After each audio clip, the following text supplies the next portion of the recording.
The best way to predict your future is to create it, not from the known, but from the unknown. What thoughts do you want to fire and wire in your brain? What behaviors do you want to demonstrate in one day? The act of rehearsing them mentally, closing your eyes, and rehearsing the action. So whatever impact or success or reaching goals or growth or whatever you say, on one level in the physical world, it's about how well you harness your physiological and your psychological process. Knowledge is power, but knowledge about yourself is self-empowerment. If you are little sensitive to life, you will realize you are the biggest issue in your life. So this is one thing that I'm trying to do with people, that you are never the issue in your life. I'm not the issue. My thought, my emotion, my body is never the issue. My thought, my emotion, my energy and my body are my instruments of function. They are not impediments in my life. But I would say for 90% of the human beings, their own body, then the compulsions of the body, the compulsions of their thought, the compulsions of their emotions are ruling them most of the time.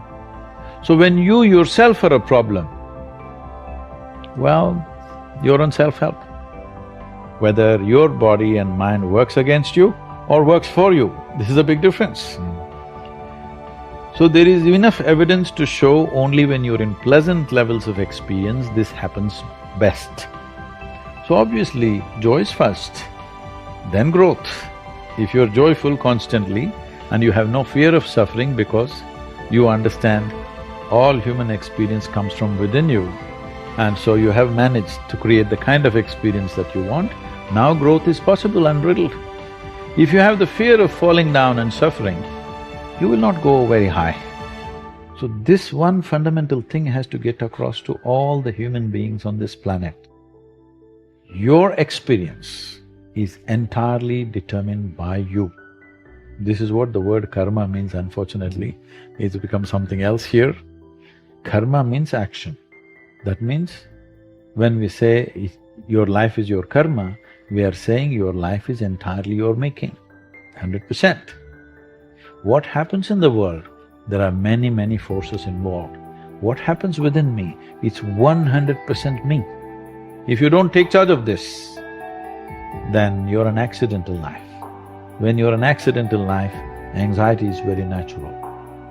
The moment you start feeling abundant and worthy, you are generating wealth. The moment you're empowered and feel it, you're beginning to step towards your success. The moment you start feeling whole, your healing begins. And when you love yourself and you love all of life, you'll create an equal, and now you're causing an effect. We're not here as human beings having a spiritual experience. It's the other way around. We are all infinite spiritual beings having a temporary human experience. And coming to a place where we live our lives from that infinite place and beginning to know our soul. As we sit here, this is my body, that's your body, this is my mind, that's your mind. But there's no such thing as this is my life and that's your life. This is a living cosmos. Everybody is free to capture as much as they want. If you capture substantial amount of life, your very presence will become a significant life. Otherwise, you will become a mediocre life. This is the important thing. It's not the knowledge you gather in your head, it's not the muscle that you gather in your body, it's the life. We'll use another analogy, a dream. Let us say we're dreaming that we're being attacked by a tiger. In that condition, we're really afraid. We're perspiring, we may even be rolling and screaming in our bed. Now, is that dream real or illusion? The reality is we are having that dream. And the reality, there are tigers somewhere. The illusion is we're identifying with it. We're thinking that that is me in this dream, and that tiger is about to eat me. Mm-hmm. But in actuality, the dream is real, we're real, but when we're misidentifying with that dream, thinking that that's happening to me now, then that's the illusion. That's the idea of yoga or true spirituality to actually learn to live in harmony with one's own self. We have this physical body, we have the mind and all of the thoughts and emotions that come through the mind, but who are we? I am seeing through my eyes, I'm hearing through my ears, I'm touching through my flesh, I'm tasting through my tongue, I'm thinking through my brain, and I'm loving through my heart.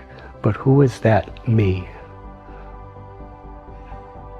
That me is the essential consciousness that's giving life to every other aspect of our existence, our body and our mind. Consciousness is unique, but it's part and parcel of what is universal.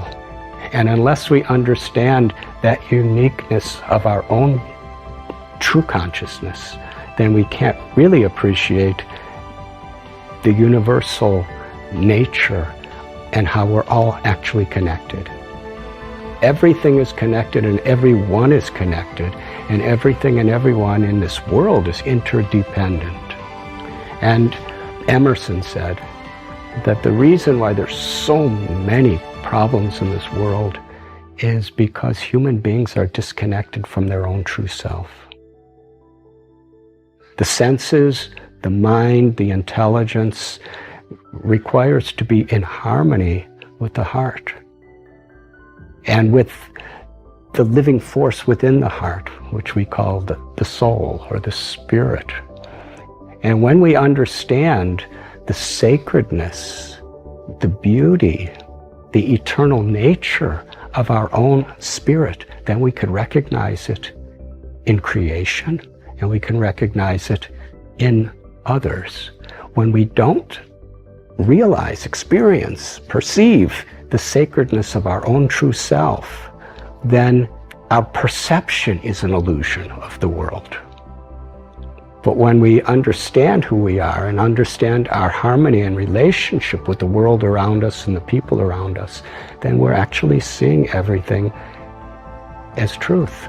We're seeing as a spiritual reality, even in this world. When you change the way you look at things, the things you look at change. Albert Einstein once observed that you have the most fundamental and major decision that you have to make in your life is this: do I live in a friendly or a hostile universe? Which is it?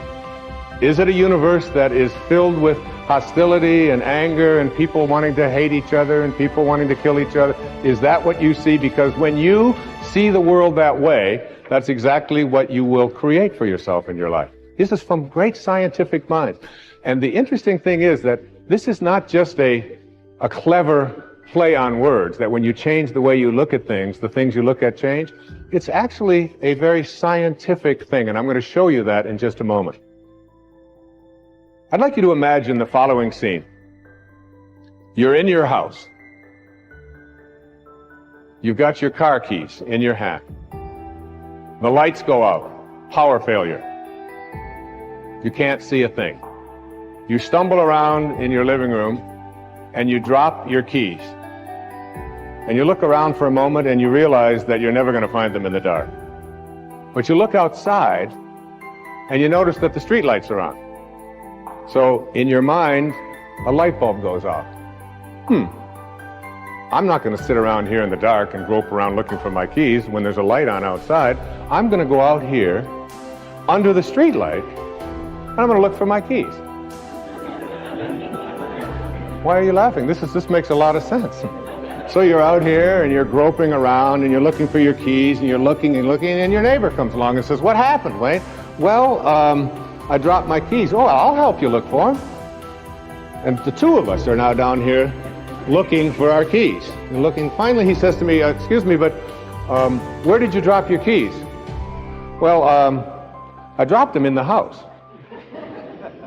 He said, "You mean to tell me that you dropped your keys in the house and you're looking for them out here in the streetlight? Doesn't make any sense." And I said, "Well, it doesn't make any sense to grope around in the dark when there's light out here."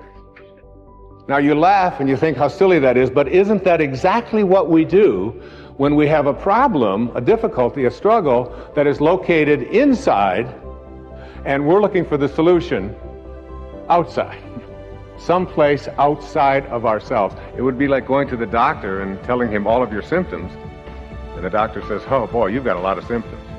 And he starts writing out prescriptions. You need a prescription for this symptom, you need a prescription for that symptom, and finally he gets this 4 or 5, and you go to walk out, and you say, well, I'd like my prescriptions. He said, no, I'll give this one to your mother-in-law, and I'll give this one to your neighbor, and I'll give this one to your daughter, and I'll give this one to your father. I mean, you're the one with the struggles and with the difficulties, and expecting somebody else to change or something outside of you to get better in order for you to make your life work at this level that I'm calling intention is something you have to really take a hard look at. It's in here.